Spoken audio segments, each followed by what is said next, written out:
This is your 16th cup of tea. They don't give the 4:30 result of the weather being here. Fresh pot every time. Or Doc Park. I thought this was supposed to be an evening paper. Oh, don't put your cigarette dumps in the saucer. Oh, come on, Mum. I'm not having tea at the Dorchester. Oh, they wouldn't have you near the Dorchester. Wouldn't let you near their coal cellars. What do you mean? Well, look at yourself, son. You haven't shaved. Your hair's not been near a comb. The dustman comes today, so don't linger near the front door. We may never see you again. I'm just casual. You're not casual, Terry. You're slovenly. What if anybody called? Well, it's all right. I'm in, aren't I? What if that nice young lady selling cosmetics comes round, or the young fellow with the contact lenses who predicts the end of the world? Well, what's more to the point is, can he predict who's going to win the 4:30 at Doc Park? Have you nothing better to do with your time? Mother, I have been in the army for 5 years, 5 whole years, serving my country, so that people like you could sleep safely in their beds at night, so that this country can be somewhere where you can bring up kids decent. Well, I should have thought the army would have taught you pride in your appearance. What you can see here is a reaction, if you like, and don't touch that jigsaw. A reaction to the years of hardship, discipline and danger. I'm entitled to take it easy for a bit. All I want to do now is just to catch up once to some reading and reflect on life. Well, the only reading you've caught up on is the back numbers of the Football Monthly and these glossy magazines with nude au pair girls on the front. The only reflecting you've done is who's going to win the 4:30 at Doc Park. Mother, it's a trouble, and I've got it up and down and all. You're letting yourself go. I mean, your clothes and your manners. You spend half your day in bed and the other half in front of the television. The only fresh air you get is when you go down to the betting shop. You never speak except to ask for more tea or the bottle opener. You're turning into a young handicap. I've had a very active day, physically and mentally. I went all the way down to the Black Horse this morning and back here and fought the flab with Terry Wogan. And it's been a very intellectual afternoon on the box. I've watched gliding in the Dolomites, building a dam in Syria, and intermediate Spanish. Muchas gracias.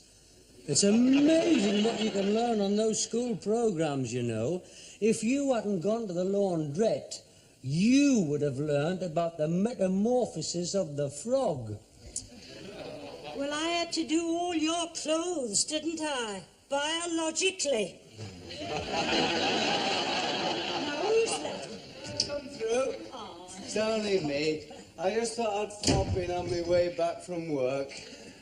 How's our working class hero? Oh, doesn't he look a sight? I've just been telling him. Now, look at Bob. Look at his lovely suit. Look at his hair. He's well-groomed. That's what Bob is, well-groomed. A bit tight, them trousers, aren't they? One false move, you'll end up back in the choir singing soprano again. Now, that was coarse and unnecessary. Don't bring your barrack room behaviour into this house. Would you like a cup of tea, Bob? Oh, lovely, if it's no trouble. Well, I made 16 already, Pet, so one more won't make any difference. You get your thinking cap on, my lad.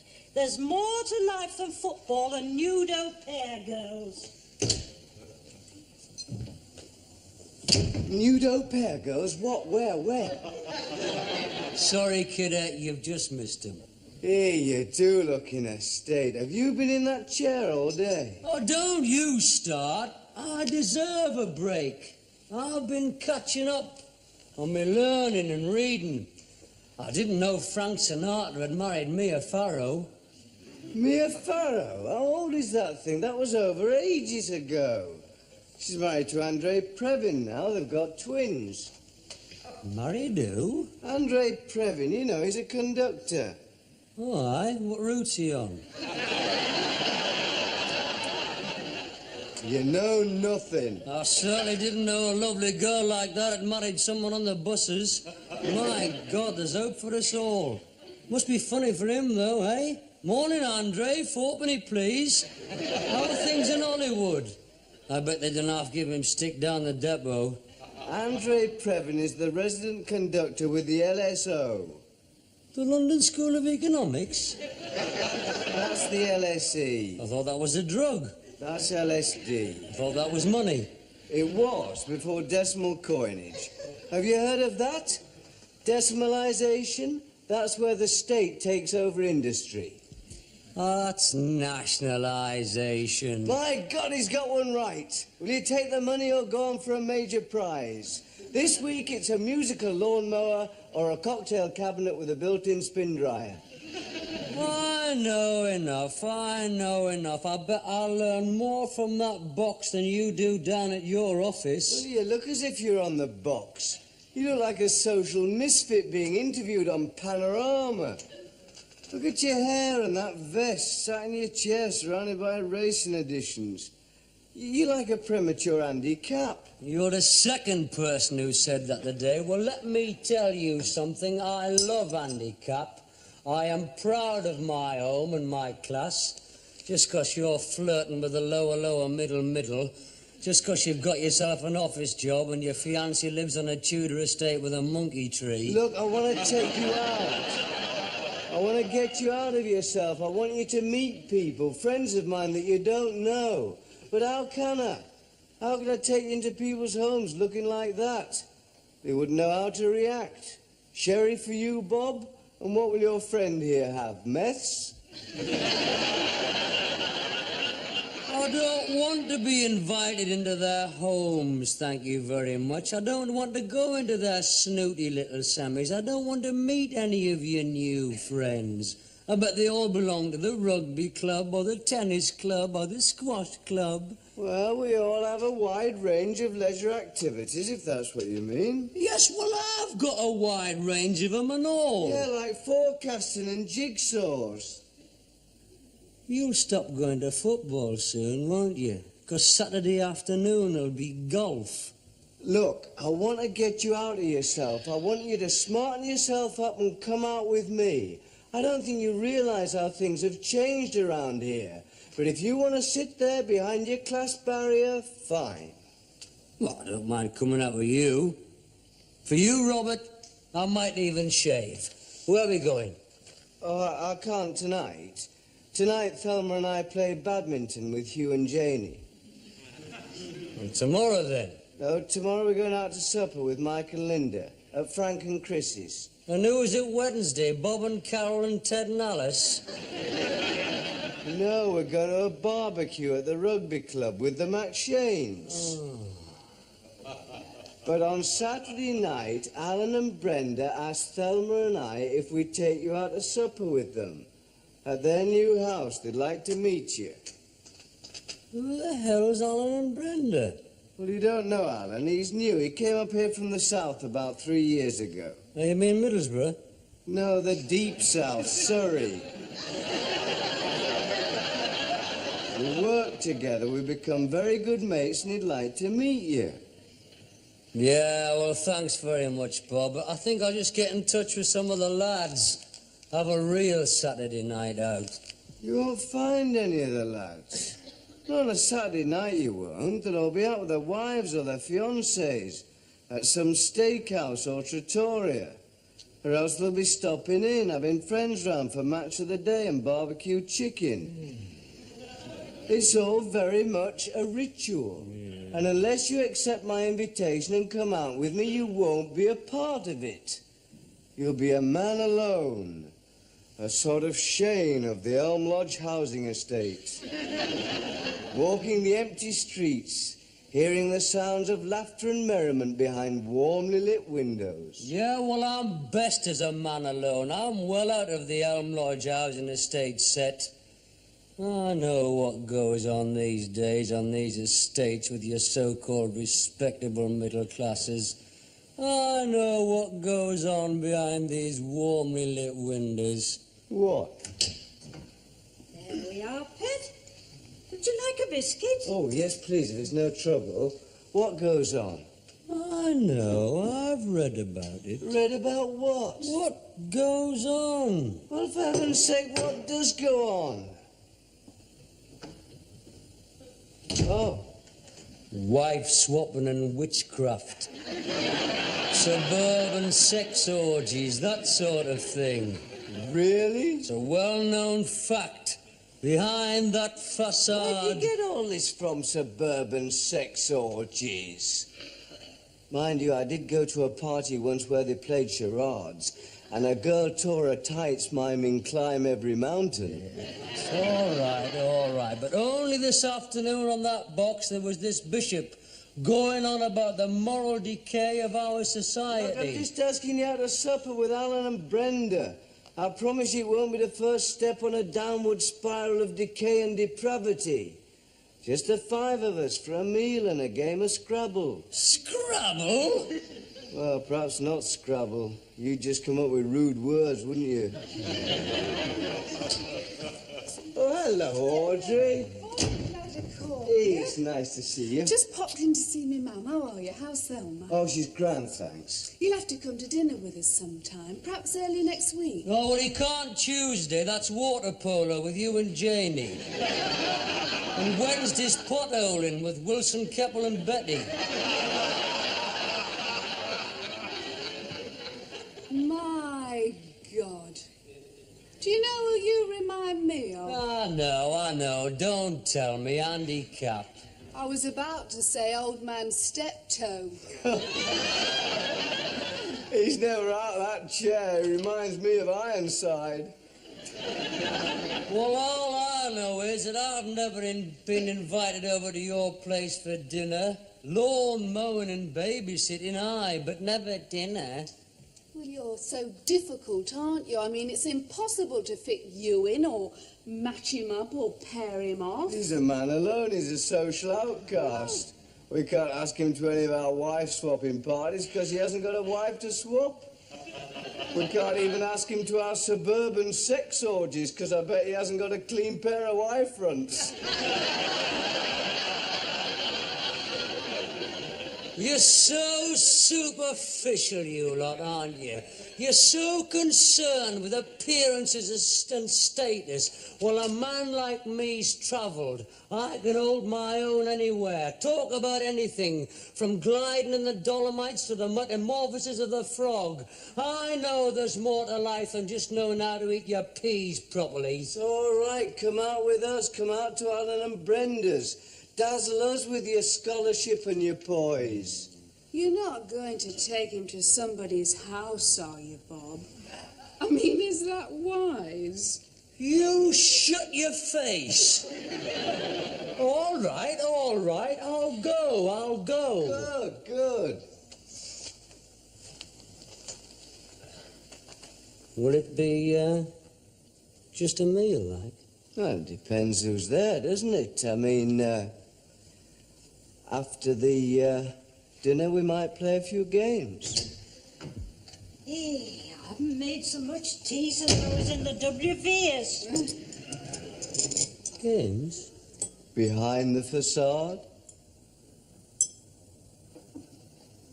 I shall be dining out on Saturday, Mother, so kindly lay out the Sea Island cotton shirt, the blue serge, or, and just in case, a clean pair of wife fronts.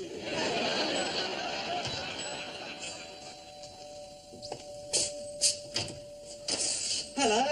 Hello. Hello, Thelma. Hello. You're prompt. Brenda's still upstairs. Shall I take your coat up? Well, I'll go on up, shall I? Yes, fine. Hello, Bob. Hello, Alan. This is Terry Collier, Terry Allen Boyle. Terry, heard a lot about you. Oh, aye. Well, come in. Make yourselves at home. Sit down. Cheers. Now then, Terry, a drink. What would you like? Well, unless you've got any meths, I'll just have a beer, thanks. Afraid you'll have to settle for the beer. Bob? Oh, I'll have the usual, please. Vodka and Coke. Ice and lemon? Please.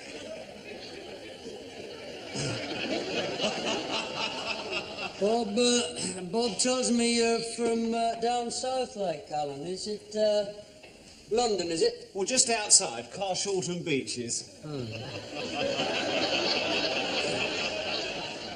Alan's a Chelsea supporter. Oh, is he? Yes, I used to have a season ticket there. I hate Chelsea. They stand for everything I hate in football, them, with all their show business supporters. They come out looking more like the younger generation than a football team. I'll just get some ice. He said aye, silly. What are you being so aggressive for? You're hardly across his doorstep and you're attacking his football team. That's not a very nice thing to do. How would you feel if he attacked our football team? You deserve it, Chelsea. We're not talking about the merits of a football team. We're talking about manners, you know, like live and let live. All right.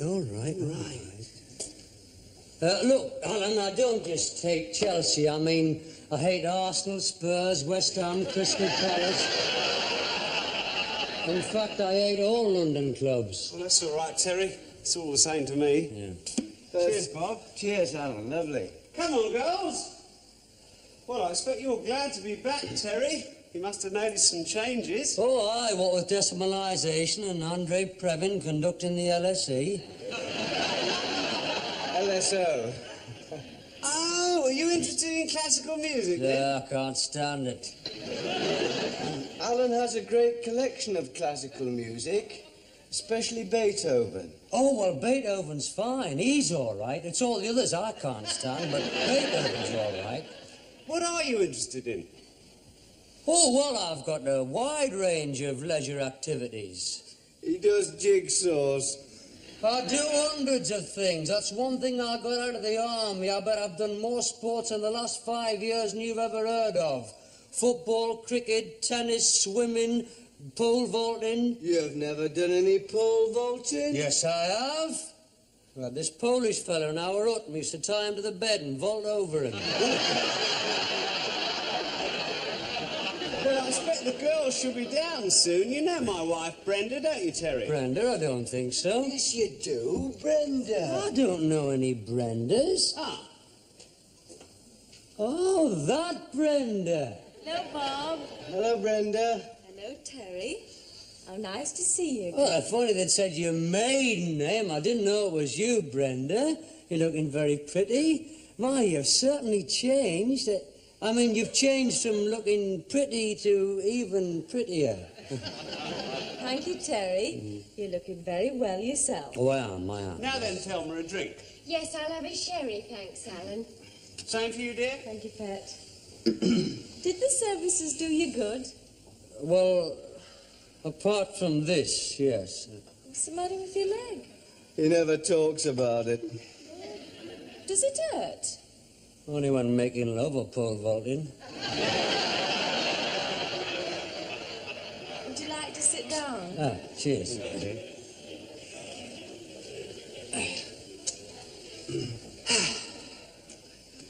Well. Well, reunion. Isn't it nice? After all these years, isn't it nice us all being together again? Yes, we haven't seen Alan and Brenda since Tuesday. No, I mean, isn't it nice with Terry here? I mean, it takes you back, doesn't it? It takes you back to Park Juniors Form 4B. I'd like to think we've come a long way since Park Juniors. Well, you certainly have, Brenda. The last time I knew you, you were living above your dad's chip shop near the glue factory. Did your father have a fish and chip shop, dear? Yes, he did. A good un and all, a silver grid, big helpings and free butter. I'd better see how things are doing. Are we having rock salmon and chip for old time's sake? She was brought up on that, you know. I'm surprised you didn't get any more spots than you did with all that vinegar drying your blood. Would you give me an hand, Alan? Yes. Excuse me. Certainly. Yes. You'll never win any prizes for tact, Terry, will you? What do you mean? Look, Terry, there's some things that Brenda doesn't want to be reminded about. You know, she's always been a bit... Stuck up. There's nothing wrong with someone who gets a nice house, gets a bit of money, wanting to forget the past. There's nothing wrong with someone who used to live above a chip shop wanting to better themselves. Besides,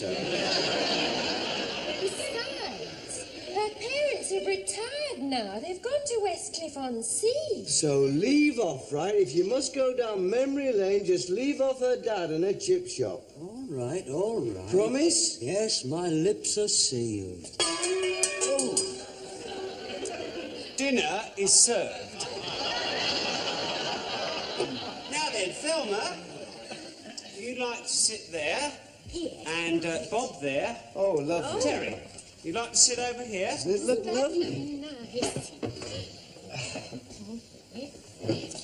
Oh, Brenda, fresh asparagus. Hey, I could eat a horse between two bread vans.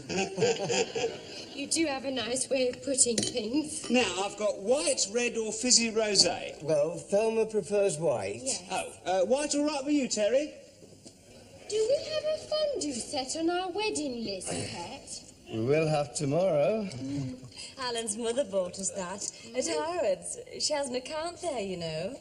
Oh, and these lovely table mats. These are new. Well, hunting scenes. Oh, just haven't had them out before. They're a present from Auntie Elsie. Oh, your Auntie Elsie. How is she, Brenda? Is she still a cleaner down the brewery?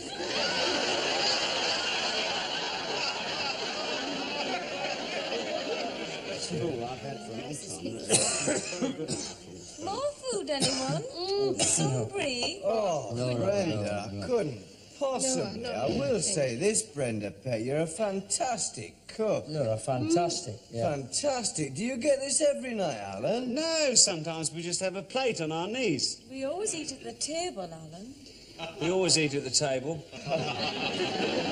Oh, I must say, it makes a change from rock salmon and chips, eh? I'm sorry, Brenda, but you can't help thinking about the past. I mean, remembering how things used to be. Right, Bob? Aye, well, it makes you think, doesn't it? Here we all are, sitting round, having our sophisticated supper party with our Tia Marias and wafer-thin mints. And the last time we sat down to eat together was school dinners. Oh, I think Brenda's improved on cold ham, peas pudding and mashed potato. That was Thursday ham, fish cakes Friday. Mince Monday. Meat Tuesday. Meat? What sort of meat? We were never quite sure. Listen, what was on Wednesdays? What was Wednesdays? Oh, Monday mince, Thursday ham. Monday mince, Tuesday meat. Oh, of course, Wednesday it was cheese fondue, followed by gooseberry fool and wafer-thin mince. Do you know, I used to love that mashed potato. Oh, me and all, because it was all crumbling. If you got a spoonful and flicked it, you get half a 4A, like a scatter bomb. That's all right, Terry. Does it come out all right? We'll just have to hope so, won't we? No, it'll come out with a rub. I doubt it.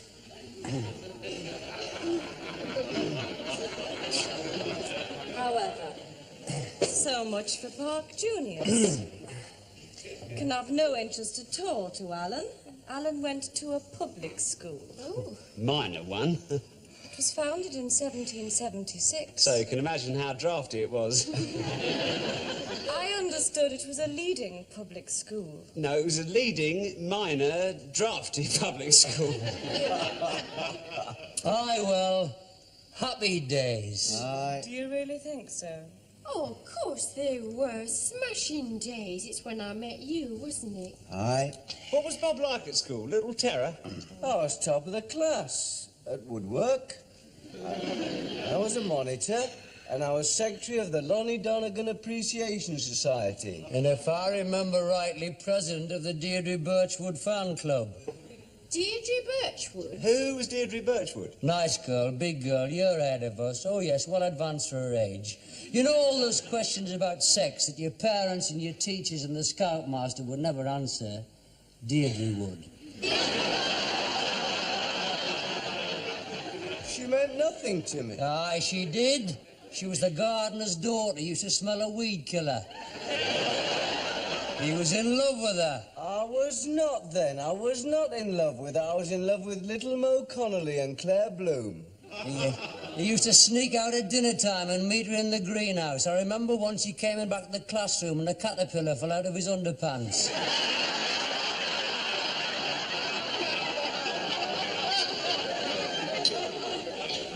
was never aware you'd been out with Deirdre Birchwood. She was a very common girl. I warned him, consorting with a girl like that. Think yourself lucky you didn't catch greenfly. Shall we leave the table now? Yes, well, I must pop upstairs and have a swill. Oh, well, it's the first on the left and the light's just above your head, Terry. Yes, take everything. What was it we used to have at school dinners on a Wednesday? It's Monday, Tuesday, Monday. Oh, I've had quite enough of Park Juniors. I mean, all that's irrelevant now. We're all different people. Not necessarily, not necessarily. We might all be a bit older. We might have a few more possessions now, but we're still basically the same people. Underneath it all. If we were all on a desert island, we'd soon revert to type.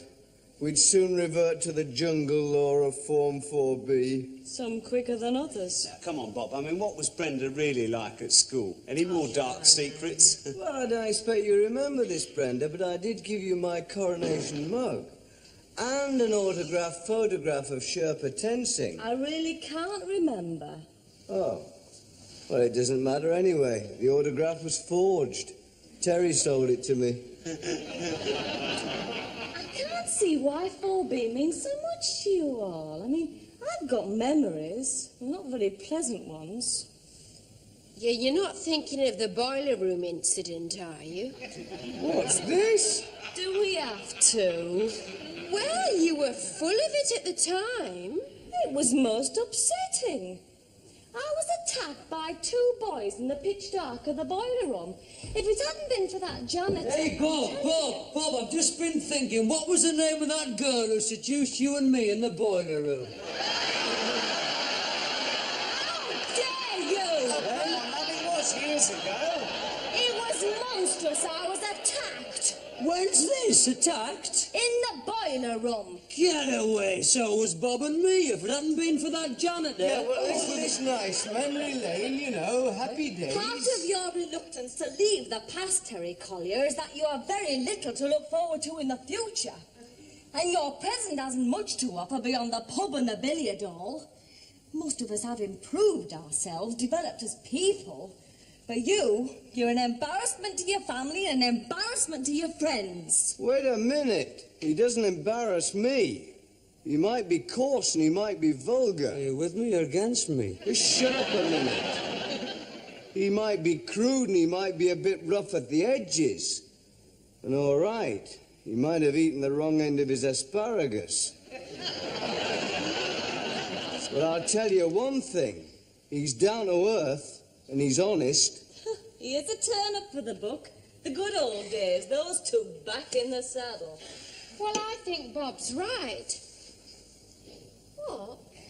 I never thought you'd take Terry Collier's side. I like a frank exchange of views.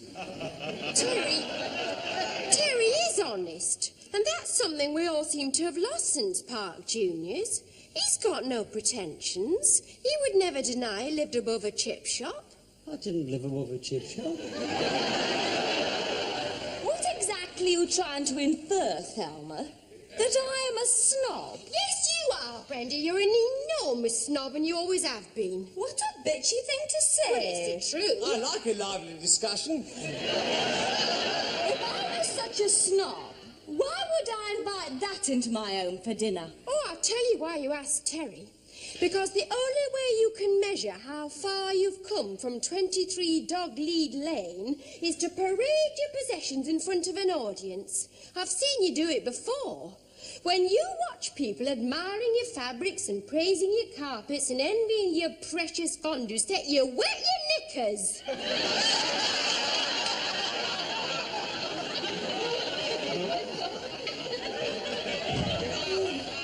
Exhausted. I've walked miles. Couldn't get a bus then. When I did, it was standing room only. Oh, you've had another of your strenuous days, I see. Oh, look, why can't don't you use just one cup and wash it up each time?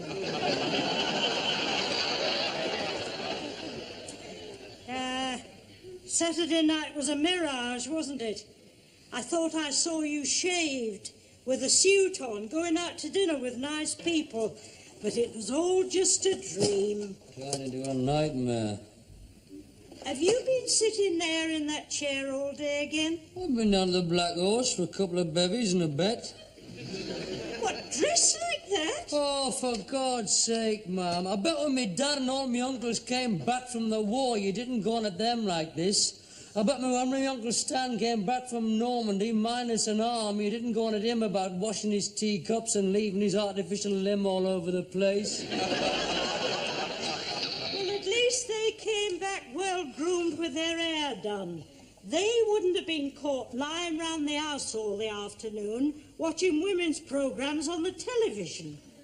I'm honest. That's what I am, Ma'am. Down to earth. You'll never change, I know that. Hello! Only me. Hello, Mrs. Collier. How's Andy Cap? If only you'd take an example from Bob. If only you'd try and improve yourself. Try the new improved Terry Collier. Oh, he'll never change. Miss Zaza Gabor, Hungary's top sexport, likes her men with style, panache, a ready wit and a natural sophistication. Well, that's rubbed you out with Zaza. Not necessarily. There's no reason why I shouldn't be number 6. Or is it 7? Well, I can't see her becoming Mrs. Zaza Collier, having soirees of sophistication and panache in your mum's front room. Guests wined and dined till dawn rose over the pickle factory. I wouldn't bring her over here, man. I'd go over there. Where? Well, wherever, whatever luxury hotel she happened to be staying in. They wouldn't let you in, man. Be very embarrassing for her. Up there, supping her martinis in the Cecil Beaton suite, while you'd be down there on the pavement fighting it out with the doorman. One more crack about my appearance and you will get an ex-army boot round your ear hole. Oh, that's the ready wit that Zaza's looking forward to. Look, Bob, look, I'm not much good at this sort of thing, but, well, thanks for sticking up for us the other night. Oh, that's all right. No, I appreciated that, I really did, Aunt Thelma. I mean, Thelma and I, well, there's that, Thelma and me, in the past, we haven't exactly... Well, the point is, I thought she was bloody marvellous. You're a lucky lad, and I think you've done the right thing there, and I hope you'll both be very happy, and I'm sorry I said that about Deirdre Birchwood's caterpillar. That's all right, kid.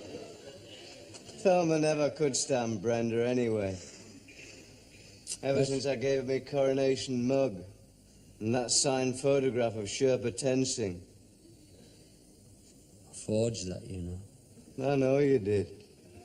I remember what you wrote on it. Cheers, Terry, Sherpa Tenzing. Well, it's going to leave a bit of a hole in your social calendar, isn't it? There'll be no Alan and Brenda on Saturday night. Still, I suppose you can always move Frank and Christine up from Tuesday, or Mike and Linda back from Friday. And it does leave a night free for us, doesn't it? Lads' night out. Oh, I don't think I could cope with you, mate. Mr. White Collar, the man in the grey flannel suit. I don't want you to change, kid. I want you to go on being as... well, I mean, as forthright as you are. And as crude and as pig-ignorant. I am not pig-ignorant. This is my seat of learning. What I'll learn from that box, I am at the University of Life. And what have we learnt since Saturday, apart from what fondue is and which end of your asparagus to eat? Well, I bet you don't know 6 useful Spanish phrases, or how to build a dam in Syria, or the metamorphosis of the frog. Do you? Certainly. All right, then. What is the metamorphosis of the frog?